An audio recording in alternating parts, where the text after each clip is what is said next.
A paz do Senhor, meus irmãos, mais um vídeo para o nosso canal ID, mais um estudo. Quero dizer que é sempre uma satisfação imensa poder estar passando as revelações de Deus para os irmãos e dividir com vocês e com os meus irmãos que estão aqui comigo, tudo que Deus tem acrescentado nas Escrituras para mim. O tema da noite de hoje é a relação da conquista de Jericó com o estabelecimento do reino de Cristo na terra. A gente, várias vezes aqui no canal, a gente relacionou muitas coisas das histórias passadas do Antigo Testamento com recados que Deus estava querendo dar para o tempo do fim, para o final dos tempos. E esse é mais um acontecimento bíblico do Antigo Testamento que Deus mostra na literalidade coisas espirituais e literais também que acontecerão no fim dos tempos. Então, no estudo de hoje, a gente vai analisar e comparar acontecimentos ocorridos em Jericó com os eventos que antecedem a volta de Jesus, a volta de Jesus propriamente dita e o estabelecimento do reino milenar dele na terra. Deus, na sua palavra, no Antigo Testamento, ele revela muitas coisas para o tempo do fim. E essa história e essa relação de Jericó com o estabelecimento do reino de Cristo na terra são coisas paralelas, são eventos análogos, parecidos, que Deus estava... E envolvem os mesmos assuntos, os mesmos objetivos, os mesmos povos, os mesmos nomes. É como se fosse Deus estivesse mostrando uma maquete de um plano muito maior no final do tempo, naquela situação ali. Então o que a gente vai abordar aqui são coisas, é uma tipologia, né? A palavra é essa. A conquista de Jericó é uma tipologia do estabelecimento do reino de Cristo na terra. Uma coisa vindoura. E como é uma tipologia, existe uma figura e existe a coisa que aquela figura representa de fato. O que Deus está querendo falar com aquela figura. Então vamos lá.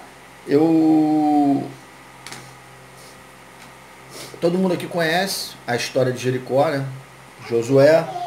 Eu vou fazer assim, uma introdução bem rápida aqui. Está em Josué 1, 2 até 6. Fala sobre isso, sobre esse assunto. E aí o que a gente vai... Eu vou abordando aqui os tópicos que representam a figura e o que essa figura representa no tempo do fim, para mostrar as tipologias. A história da conquista de Jericó, Josué ele mandou 2 espias lá.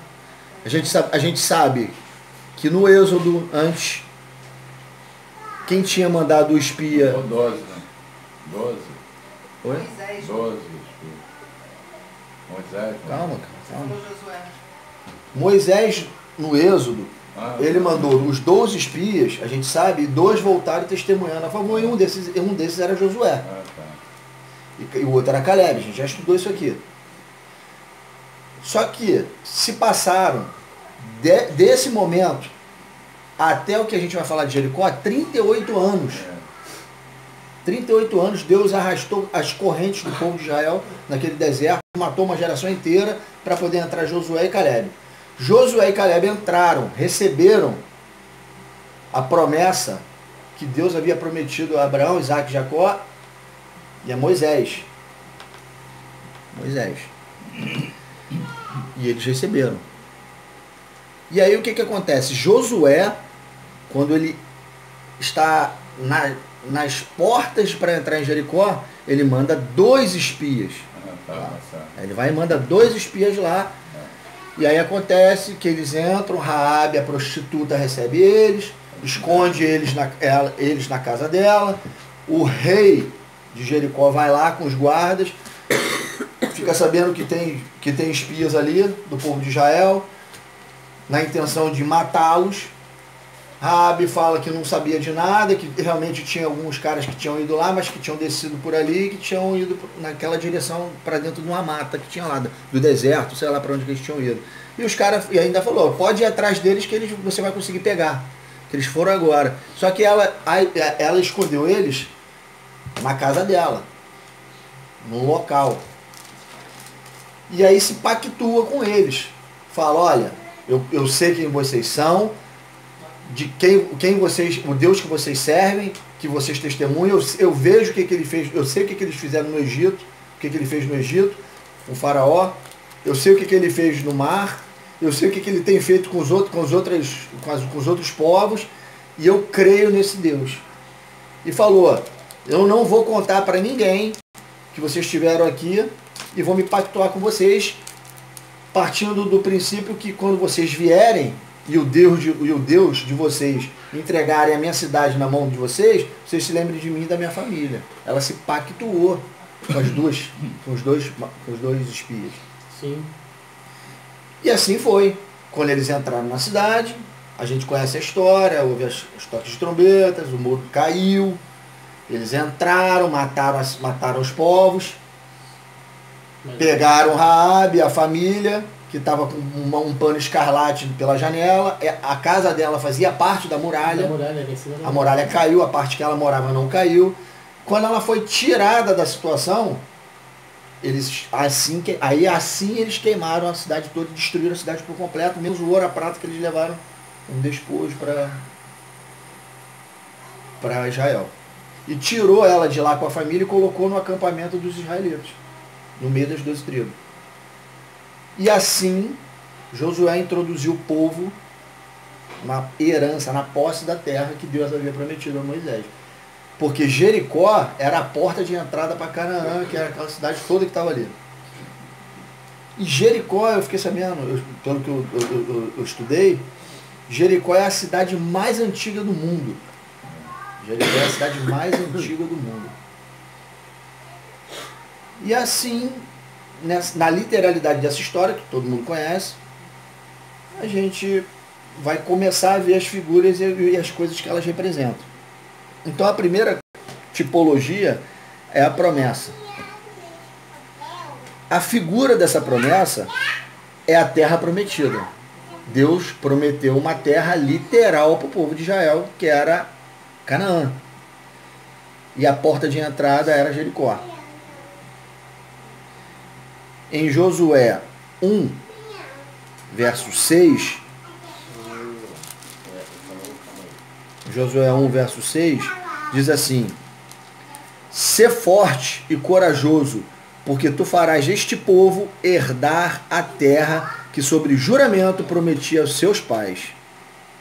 Estou falando de Abraão, Isaac e Jacó. Deus prometeu, mas quem entrou foi Josué. Certo? Deus confirma a Josué a promessa literal da terra que havia prometido aos patriarcas. Certo? Em Hebreus 11, de 8 a 10, diz assim: pela fé, Abraão, quando chamado, obedeceu a fim de ir para um lugar que devia receber por herança, e partiu sem saber aonde ia.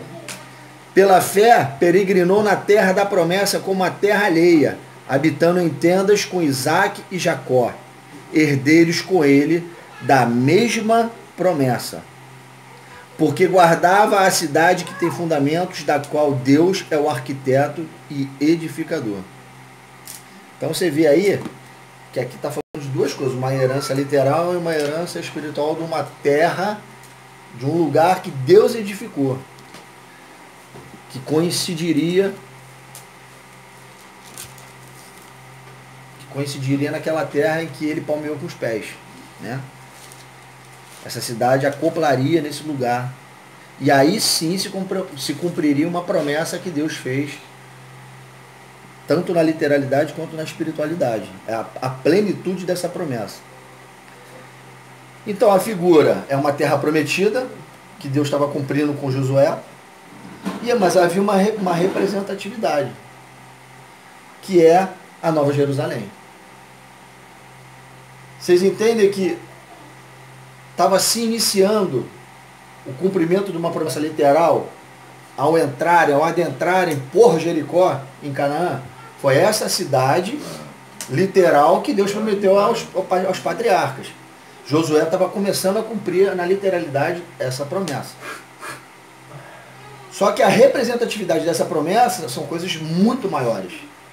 Deus estava falando da cidade que desceria e que se encaixaria não exatamente aonde Abraão andou, porque a cidade é muito maior do que o que Abraão andou. Eu vi a Cidade Santa, as medidas da Cidade Santa, elas correspondem a 58% do território nacional aqui do Brasil. Se ela acoplasse aqui no Brasil, ela ocuparia 58% da nação, do nosso país, do nosso continente. Ela é mais da metade do nosso país, só a Cidade Santa. Então ela é muito maior. Abraão não andou isso tudo. Abraão andou menos do que isso. Só que a cidade ela contém a promessa das andanças de Abraão. Ela é sobremodo maior do que aquilo ali. Mas está dentro da promessa. Então quando a Jerusalém desce, se cumpre cabalmente a promessa, na literalidade e na espiritualidade. A nova Jerusalém. Aí está aqui, ó. Sabemos que o perímetro da Nova Jerusalém é bem maior que o perímetro peregrinado por Abraão. Porém, a medida da Cidade Santa contém as terras às quais Deus prometeu dar a Abraão e seus descendentes. Como posse perpétua. Deus prometeu como posse perpétua, está lá em Gênesis 17, 8. Certo? A Nova Jerusalém, para ilustrar novamente, ela ocupa 58% do tamanho do Brasil. A gente tem uma ideia do tamanho dessa cidade. Certo?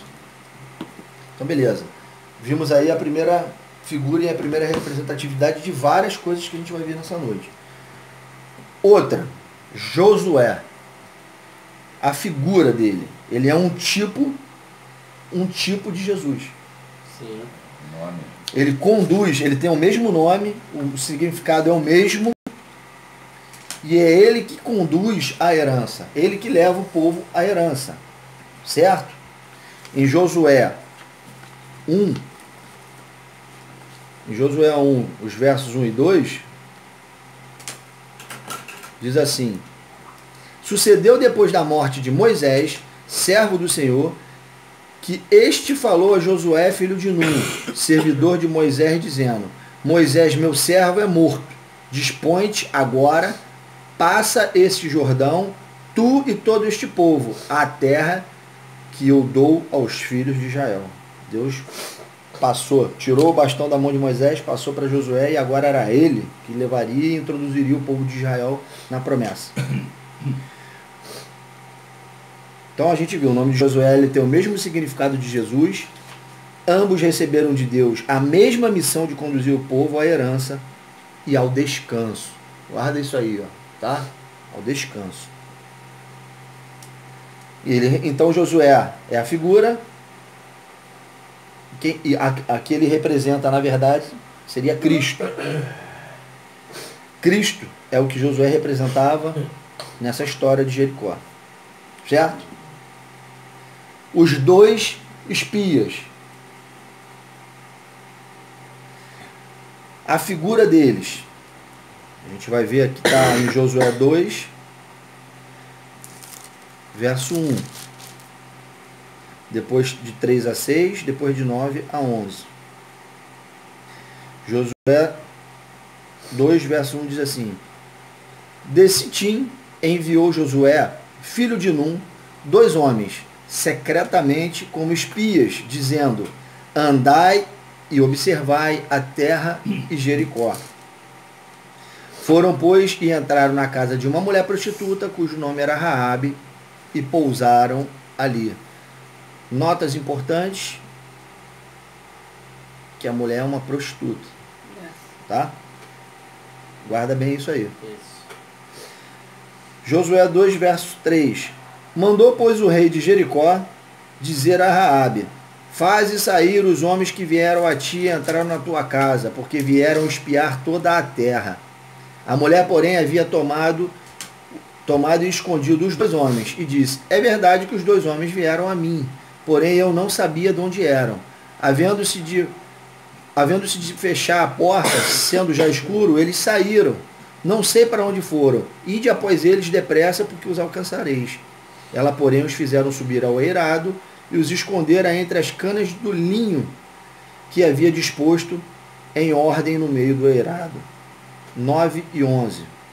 Do 9 ao 11. E lhes disse: bem sei que o Senhor vos deu esta terra. Ela está falando para os espias. E que o pavor que infundis caiu sobre nós. E que todos os moradores da terra estão desmaiados, porque temos ouvido que o Senhor secou as águas do Mar Vermelho diante de vós, quando saíeis do Egito. E também o que fizestes aos 2 reis dos amorreus, Seom e Og, que estavam além do Jordão, os quais destruístes. Ouvindo isto, desmaiou-nos o coração, e em ninguém mais há ânimo algum, por causa da vossa presença, porque o Senhor vosso Deus é Deus em cima nos céus e embaixo na terra. Essa mulher, por causa daqueles 2 homens que estavam ali testemunhando de Deus, ela creu naquele Deus que aqueles 2 homens estavam ali. E ela fala aqui, ó.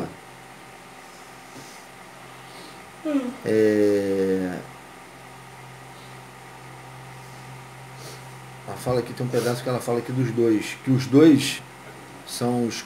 Por causa dos 2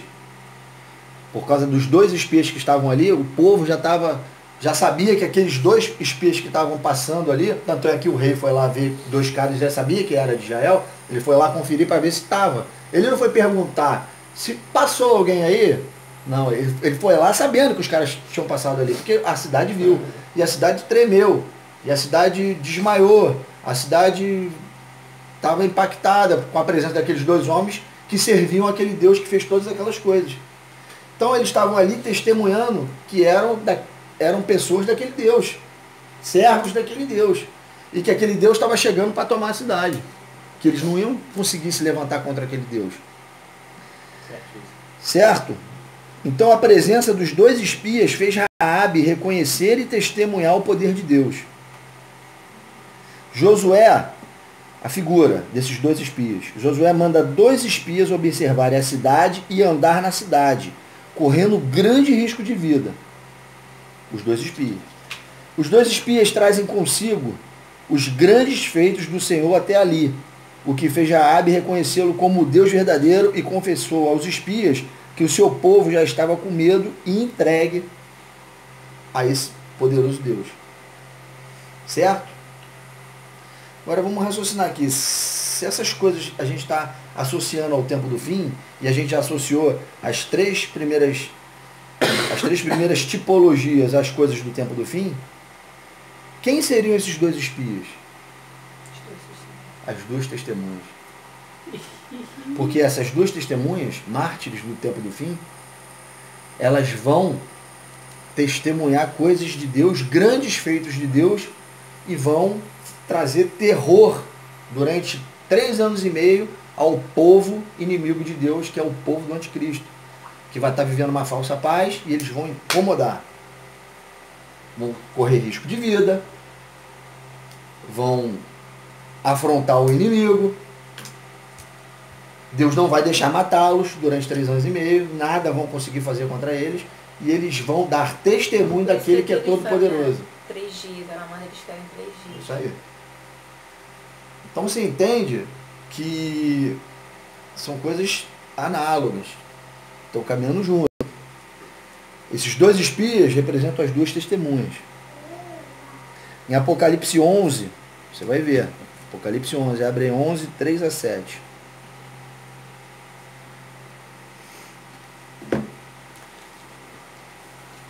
Diz assim, ó: darei as minhas 2 testemunhas que profetizem por 1260 dias, 3 anos e meio, vestidas de pano de saco, São essas as duas oliveiras e os dois candeeiros que se acham em pé diante do Senhor da terra.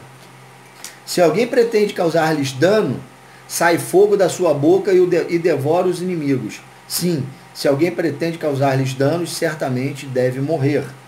Ou seja, ninguém vai fazer nada contra eles.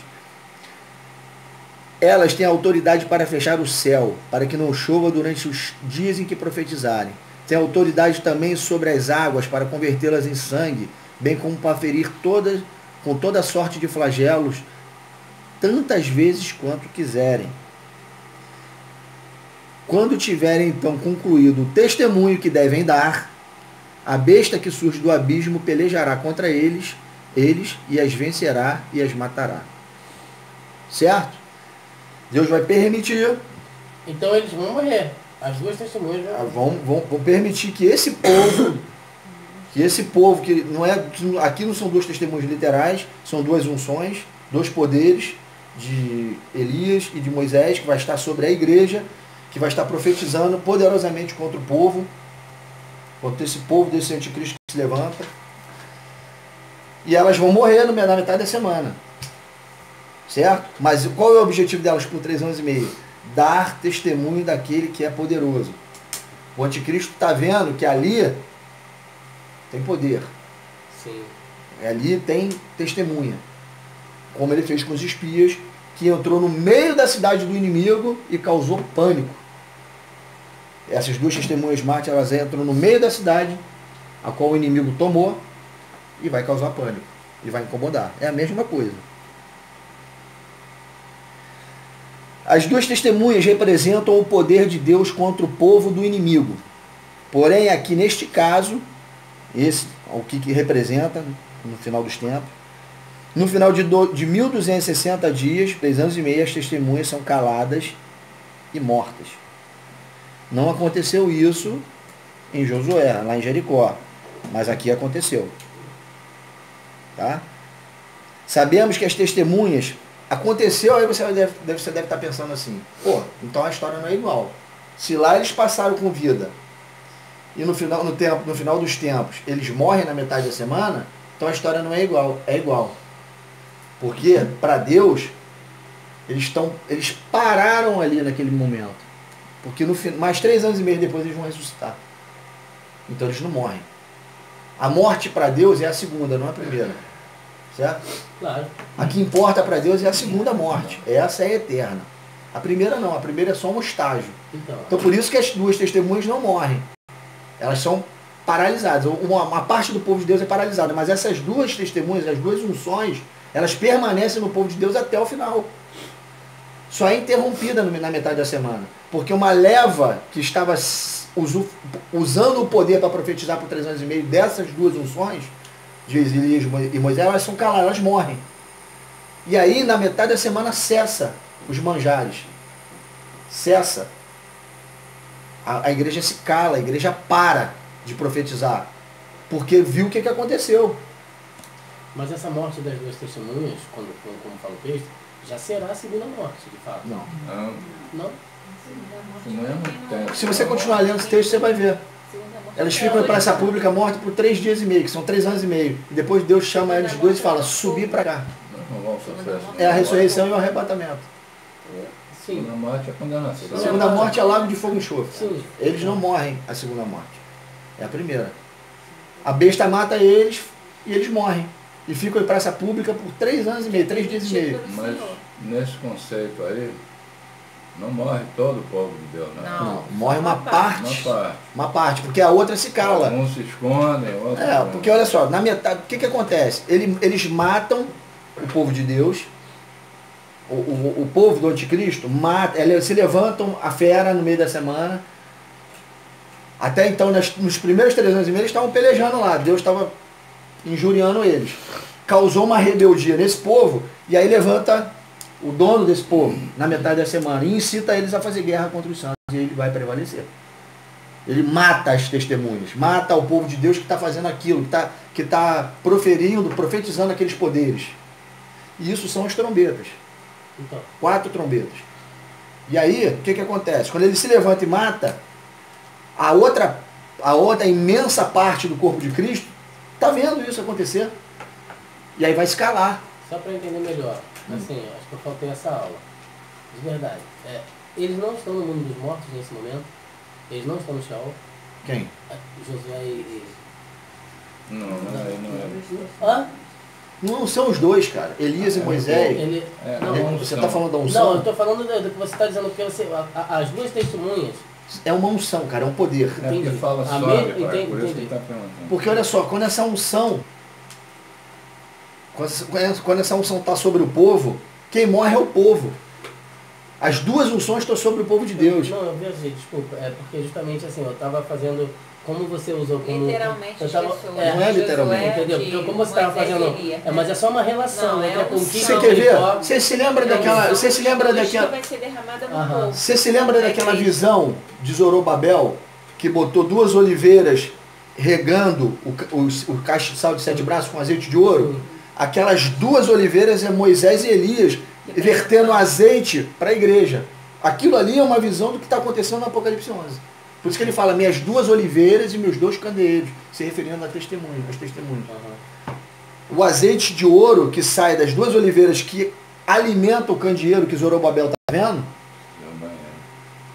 é Elias e Moisés, a unção deles, Entendi. vertendo poder para a igreja. É essa a visão que Zorobabel estava vendo, mas não estava entendendo. Eu levei ao pé da letra porque a palavra testemunha me remete a... Mas acho que...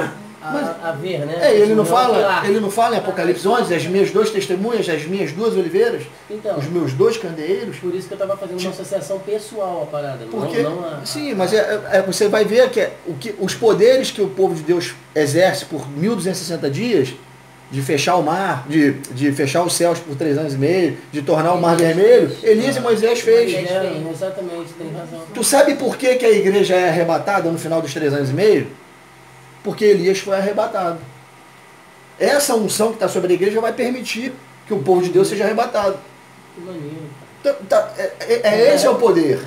Entendeu? Você quer entender por que Elias foi arrebatado até o terceiro céu? Não, Porque é um entendi. recado que essa unção nos faria ser arrebatados também para esse lugar. Por isso que essa unção está sobre a igreja no final do tempo. Pô, eu sei que você já teve essa revelação, de fato ele assim, porque sempre tive essa dúvida, né? Se existe sangue lá, né? Sangue onde, cara? No céu, cara. Se tem um corpo de sangue normal, carne, entendeu? Cara, Quando não ele tem foi no céu arrebatado, de Jesus, já teve pô. essa revelação. Cara, isso são recados. É, porque a palavra de Deus diz Porque depois que Elias ninguém morreu. subiu ao céu, Então, a não ser o Senhor Jesus. então, Então, aquilo ali é uma... já teve essa revelação? Não, Deus fez com que Elias fosse arrebatado, eu acho, para mostrar, para tipificar. Para mostrar o que vai isso. acontecer com a Que igreja tem do duas literal. é para especificar de quem. Mesmo porque a gente não vai para a gente entre nuvens, né? Entendeu? Não tem problema. Não tem problema não. Tá entendendo? Deus quer mostrar, dar recados, cara, de poderes que vão estar sobre a igreja no tempo do fim, que vão proporcionar com a igreja. Vai proporcionar que transforme o mar em sangue, vai proporcionar que pare de chover por 3 anos e meio, vai mostrar que Moisés morreu literalmente e a parte do povo vai morrer, mas que a outra unção vai permitir que ressuscite e arrebate. Então tá tudo relacionado a essas duas unções, esses dois poderes. Tá entendendo? São recados. Por isso que os espias aqui não morrem até o povo invadir Jericó. Mas aqui as duas testemunhas morreram. Mas para Deus eles não morreram.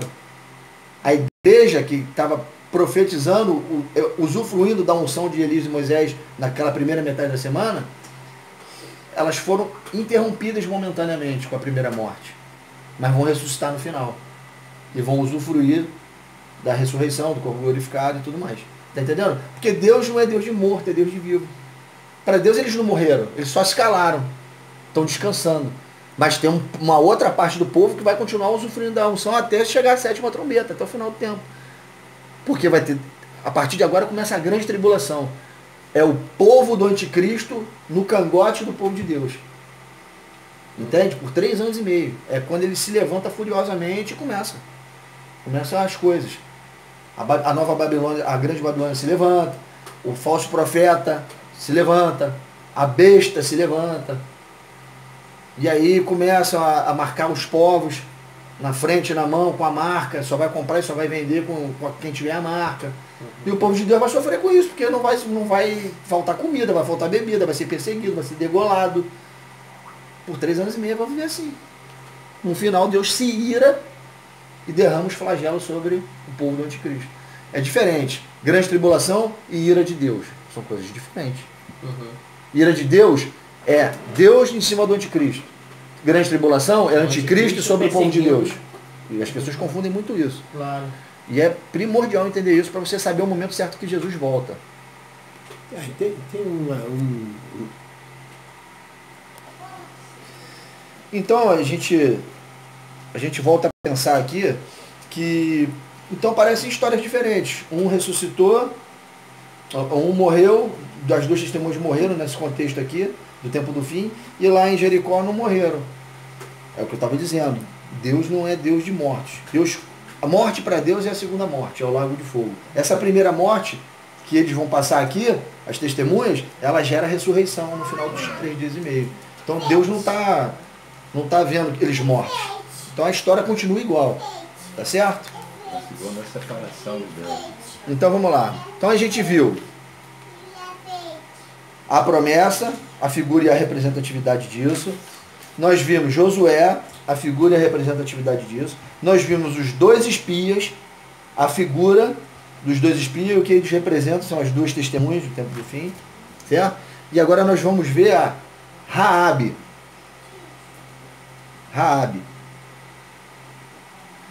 Raabe é pecadora, prostituta, uma mulher prostituta. Raabe, como já vimos em Josué 2:1, era a mulher prostituta que acolheu os 2 espias enviados por Josué e que creu ao ver os espias que o Deus deles era o Deus verdadeiro e único. Ela, por causa do testemunho daqueles 2 homens que carregavam os feitos de Deus com eles, ela se converteu. Ela se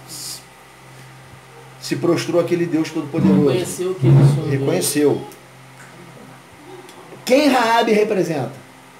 Ela é uma figura. Quem ela representa? Quem é a prostituta? Quem é a prostituta que trai a Deus? O povo de Deus, pô. O povo de Deus.